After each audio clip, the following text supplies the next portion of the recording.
Salve, salve, amiguinho! Tudo bem com você? Que beleza! Bom, qual é o tema de hoje, de nossa aula?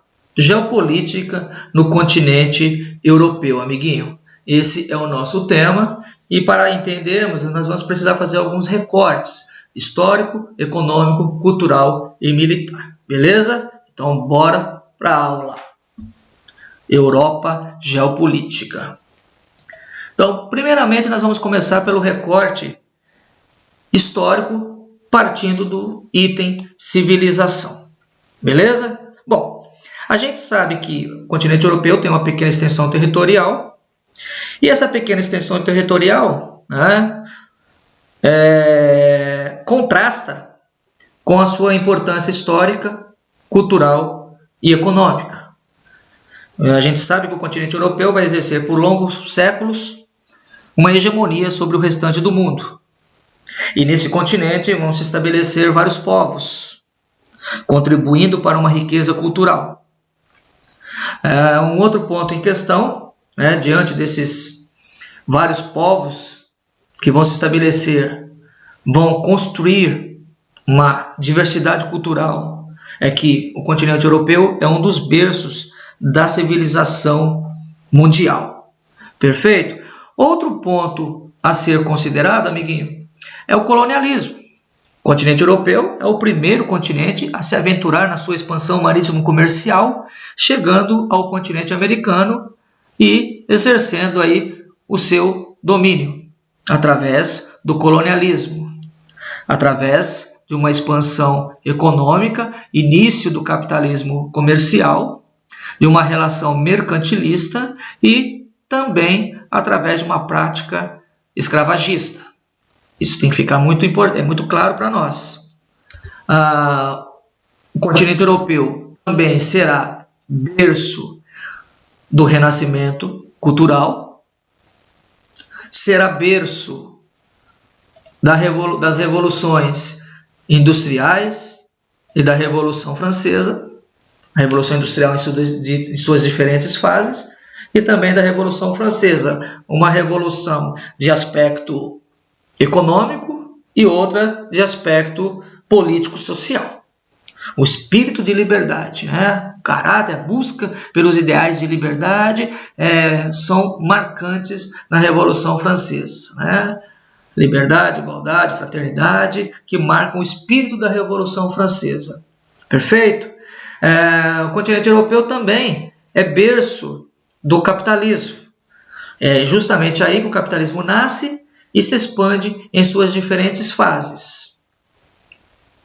E, como consequência dessa expansão capitalista, e o que vai dar sustentação é o liberalismo econômico. É a base de sustentação, é a base teórica do capitalismo, é a política econômica que está por trás do capitalismo. A não intervenção do Estado na economia, a livre concorrência, o livre mercado e a livre iniciativa. Perfeito? Resumindo aí na lei da oferta e da procura, ou seja, uma economia de mercado. Muito bom. O continente europeu também é berço do movimento aí econômico, político chamado imperialismo. Diante da Revolução Industrial, passa a ocorrer uma necessidade de matéria-prima, uma necessidade de novos mercados consumidores. E as potências industriais europeias se lançam numa disputa, numa partilha do continente africano e asiático, com grande destaque a divisão da África de acordo com os interesses europeus. Outro ponto importante, que também é berço do socialismo. As ideias socialistas do século XIX se põem na prática em 1917 com a Revolução Russa. Revolução essa que estava acontecendo no mesmo contexto da Primeira Guerra Mundial. E a Europa participa, se envolve nas duas grandes guerras. A primeira, de 1917 a 1918, e a segunda, de 1939 a 1945. Perfeito? Agora, do aspecto econômico, o que a gente precisa saber, amiguinho? É necessário que a gente saiba que o continente europeu, historicamente, exerceu grande influência mundial, exerceu uma hegemonia no restante do planeta, mas, se pensarmos na atualidade, nós vamos pensar na Europa dentro do contexto da globalização, a qual essa globalização acaba sendo controlada pelas grandes riquezas mundiais, pelos países mais ricos, que vão dominar os mercados, criando assim os centros mundiais. Perfeito? Esses centros mundiais, tanto do ponto de vista político, quanto do ponto de vista econômico. Polos de poder econômico, polos de poder político. É o que nós vamos chamar de nova ordem mundial. E, diante de um cenário de avanço tecnológico, avanço nas comunicações, nos transportes, a melhor qualificação da mão de obra, o aumento da produtividade, agora, essas potências, esses países ricos, esses centros mundiais são concorrentes entre si. São concorrentes dentro do sistema capitalista, promovendo aí um mundo multipolar. É o momento da multipolaridade. Reafirmado anteriormente, os polos de poder. Tudo bem, amiguinho? E dentro dessa multipolaridade, dentro desses polos de poder, multiplicam-se os acordos comerciais, multiplicam-se as formações de blocos econômicos e parceria entre blocos econômicos, com grande destaque à União Europeia. Agora, um outro ponto importante nesse cenário de globalização são as crises econômicas, e a Europa se vê afetada por elas.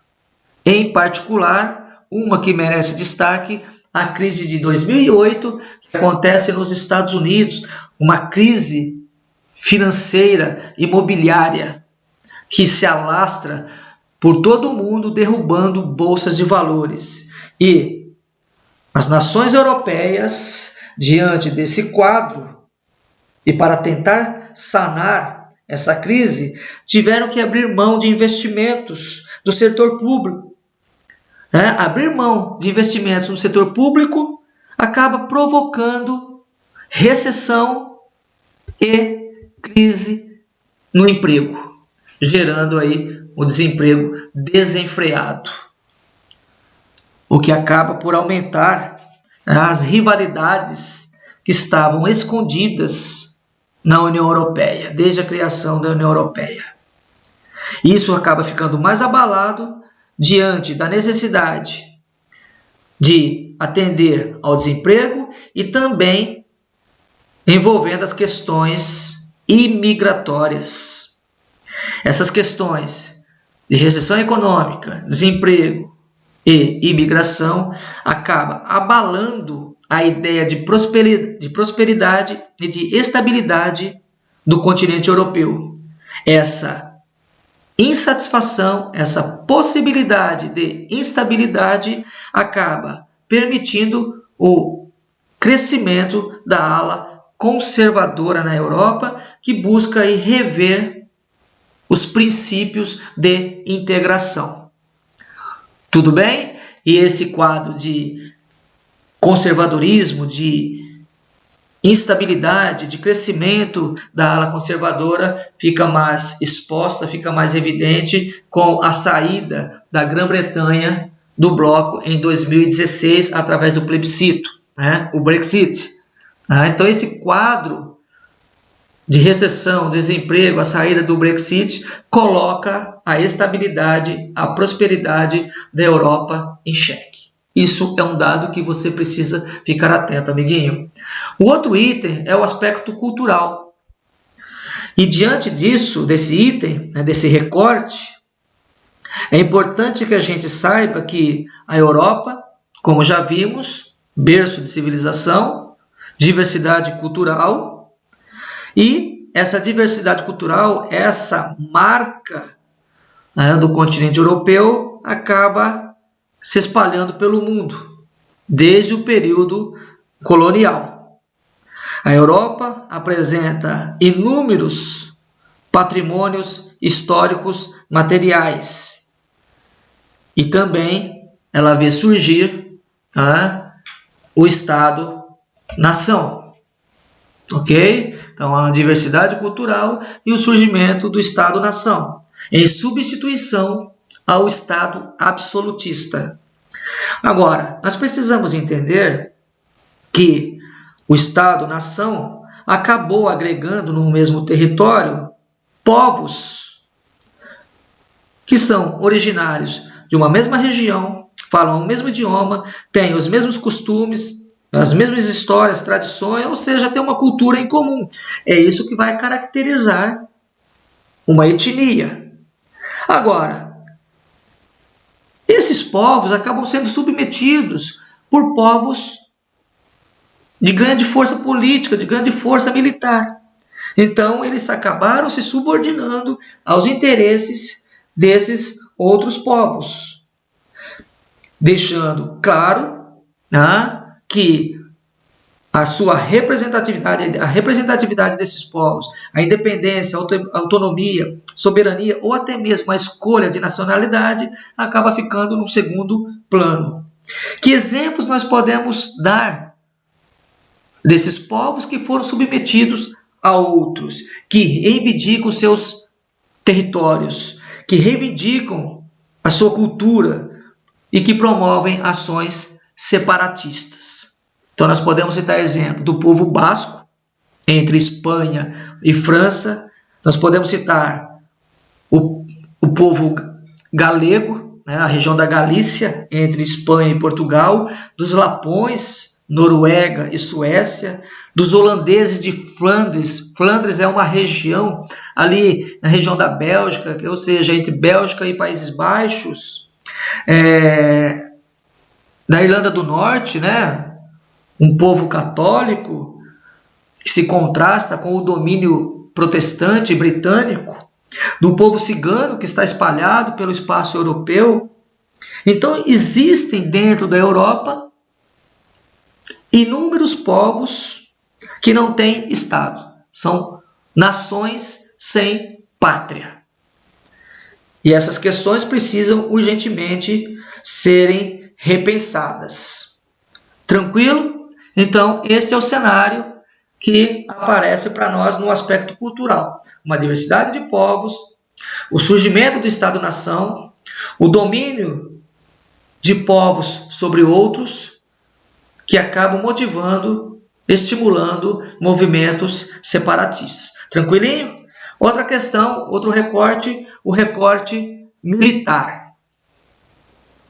Ok? Bom, qual é o cenário que a gente tem nesse recorte militar?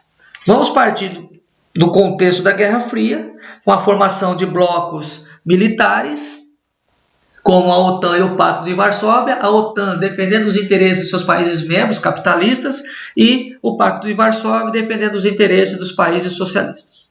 Tranquilo? Então é capitalismo contra socialismo.